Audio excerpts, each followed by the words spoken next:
faut avoir en tête que l'âge n'est pas le seul facteur discriminant pour céder ou pas. Pourquoi je vous dis ça? Parce que plus d'une entreprise sur deux se transmet alors que son dirigeant a moins de 55 ans. Donc le côté « je pars à la retraite et c'est à ce moment-là seulement que je cède mon entreprise » est un discours qui peut-être il y a quelques années pouvait encore exister, mais aujourd'hui ça n'est plus le cas. Il est évident que vous faire accompagner vous facilite considérablement, bien évidemment, la transmission de témoins, mais surtout vous aide à vous préparer et à augmenter les chances de succès, puisque on est bien placé, Banque Populaire, pour le savoir, on est la première banque de la création d'entreprise. Il y a des similitudes également lorsqu'on reprend une entreprise, et donc ces éléments-là, on peut les minimiser, les sources ou les zones de difficultés éventuelles, on peut parfaitement les canaliser avec vous, en vous accompagnant, et avec tout le microcosme économique qui tourne autour de la transmission.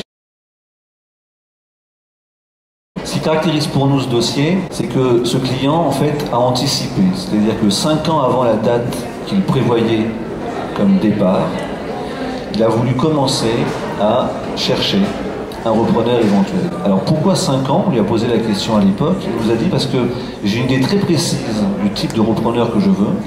Pour autant, je ne sais pas si ce repreneur existe et je veux avoir le temps, de le rechercher. Si d'aventure je ne le retrouve pas, d'avoir le temps de me retourner. Un deuxième point important, c'est que les deux hommes partageaient un certain nombre de valeurs communes et une qui est finalement pas si fréquente, ou en tout cas sur lequel les binômes ne sont pas forcément en parfaite adéquation, c'est que les deux ont clairement exprimé le fait que, avant tout pour eux, l'intérêt de l'entreprise avant leur propre intérêt. Autrement dit, tous les points d'accrochage habituels qui souvent justifient que des dossiers ou des deals capotent étaient pour eux simplement des moyens de trouver une solution.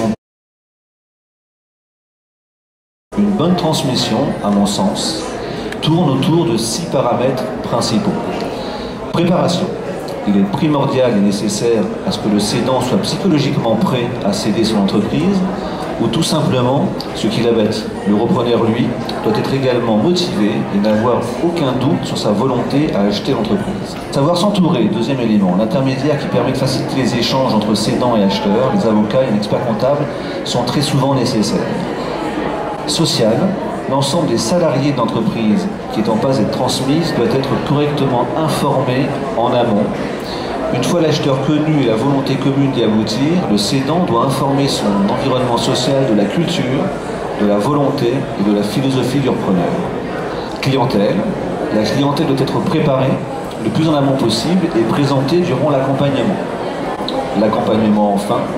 Le cédant doit être préparé aux différences qu'il peut y avoir entre sa vision passée et de ce qui aurait été de son futur avec le repreneur. Il ne doit y avoir en aucun cas d'animosité avec celui-ci. On peut avoir une vision commune mais différente, voire pour y arriver. Le cédant et le repreneur doivent impérativement bien s'entendre. Une chose est certaine, dit-il en conclusion, chaque transmission est unique.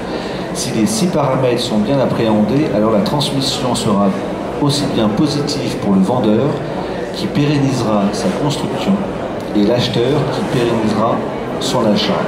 En ce qui me concerne, ajoute-t-il, c'est des mots de la fin, je ne regrette rien et je re-signerai pour la même aventure.